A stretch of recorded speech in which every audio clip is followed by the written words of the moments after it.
Pemerintah akhirnya memutuskan memilih perbatasan Kabupaten Penajam Pasar Utara dan Kutai Kertanegara di Kalimantan Timur sebagai ibu kota baru menggantikan Jakarta. Ibu kota baru, Jawa Kalimantan pun haru. Jakarta, kota induk padat penduduk. Daratan melemah menanggung orang segunduk. Gedung-gedung pencakar langit. Kemacetan dan banjir menjenuhkan tiada henti. Akankah ibu kota terganti?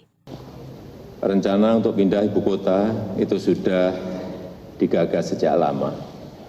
Bahkan sejak era Presiden pertama Republik Indonesia, Insinyur Soekarno.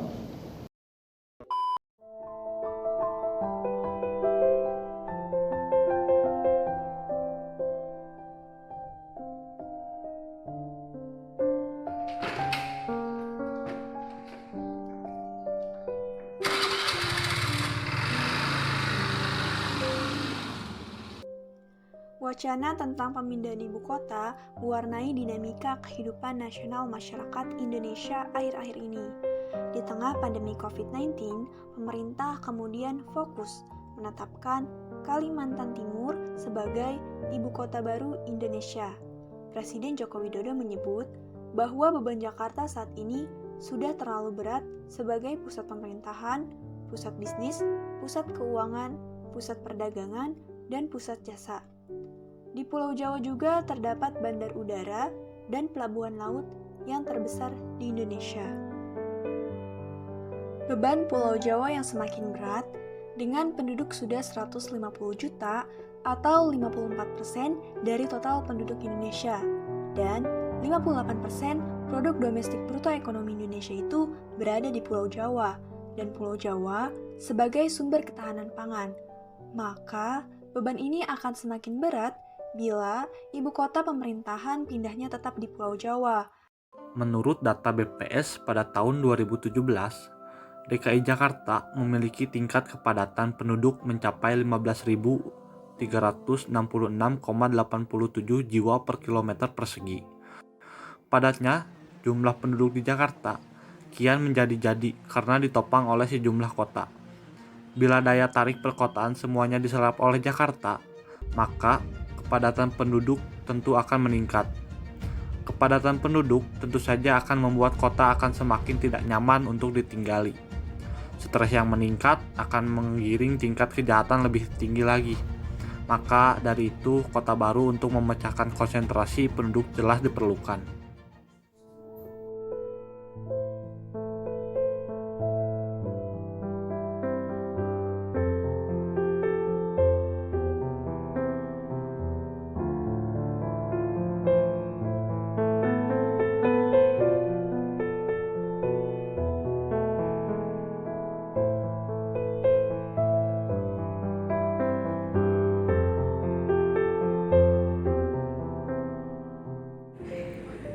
Dalam membangun kota dan pemukiman inklusif aman, tahan lama dan berkelanjutan, Indonesia perlu merujuk pada Sustainable Development Goals atau SDGs nomor 11, yaitu dengan target memastikan akses terhadap perumahan dan pelayanan dasar yang layak, aman dan terjangkau bagi semua, serta meningkatkan mutu pemukiman kumuh, dan juga selanjutnya, negara perlu meningkatkan urbanisasi yang inklusif dan berkelanjutan dan kapasitas untuk perencanaan dan pengelolaan pemukiman yang partisipatoris, terintegrasi dan berkelanjutan.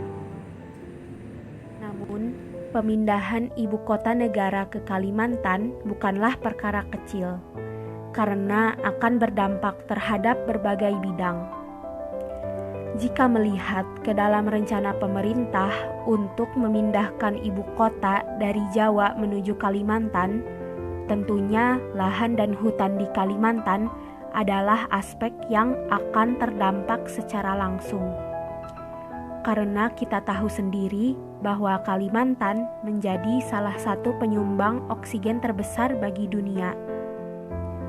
Banyak lahan yang akan dibuka untuk menunjang berdirinya ibu kota baru, seperti membangun tol, bandara, stasiun, terminal, pusat perbelanjaan, dan sebagainya. Dalam suatu perpindahan, tentunya bukan saja ada pertukaran sistem alam dan sistem manusia secara parsial yang terjadi. Namun, lebih dari itu, ada kondisi telecoupling. Di antara sekian sektor yang terdampak akibat telecoupling pemindahan ibu kota baru adalah terkait pangan, yang dalam hal ini komoditas padi. Konversi lahan pertanian ke penggunaan non-pertanian merupakan salah satu isu sentral pembangunan pertanian, karena dapat menimbulkan dampak negatif yang signifikan terhadap produksi pangan, di samping aspek sosial ekonomi lainnya dan masalah lingkungan. Dan lahan yang akan digunakan dalam pembangunan ibu kota baru seluas 180.000 hektar. Hal itu berpotensi membuatnya menjadi kota mati, terutama pada malam hari. Kalimantan secara umum rentan bencana seperti banjir dan karhutla karena praktik pemukaan hutan dan tambang. Di samping itu, hutan sebagai habitat bagi satwa liar akan rusak dan mereka akan kehilangan habitatnya. Ada dua kemungkinan yang akan terjadi. Satwa liar tersebut nantinya akan punah atau akan mengganggu habitat manusia. Oleh karena itu, pemindahan ibu kota harus dipikirkan dengan baik dan matang agar sesuai dengan program SDGs nomor 4 tentang menguatkan upaya untuk melindungi dan menjaga warisan budaya dan natural dunia. Hal ini dimaksud agar keseimbangan alamnya tetap terjaga. Untuk membangun ibu kota baru tentu memerlukan anggaran yang tidak sedikit. Biaya yang diperlukan dalam pembangunan ibu kota baru diprediksikan mencapai hampir 500.000 triliun. Hal ini tentu akan menyebabkan pembengkakan anggaran negara. Jika melihat kepada fakta yang saat ini terjadi, keuangan negara pun cukup sulit untuk memenuhi kebutuhan pokok rakyat-rakyat kecil. Di samping itu, dalam membangun ibu kota negara harus mempertimbangkan dengan baik nilai tata letak, sejarah, budaya, dan konten-konten sosiologi yang ada di dalamnya. Jakarta sudah menjadi ibu kota negara Indonesia lebih dari 70 tahun. Tidak mudah untuk mencabut nilai-nilai yang telah lama ada di dalamnya dan digantikan dalam kurun waktu yang singkat. Kepada para penghuni Ibu Pertiwi, apakah berpindah menjadi hal yang dinanti? Jika Jawa tak mampu menahan gejolaknya, lantas apakah Kalimantan harus menanggung akibatnya? Apakah kita akan menanti pada keputusan pemimpin, ataukah mencari jawaban yang akan mengadili?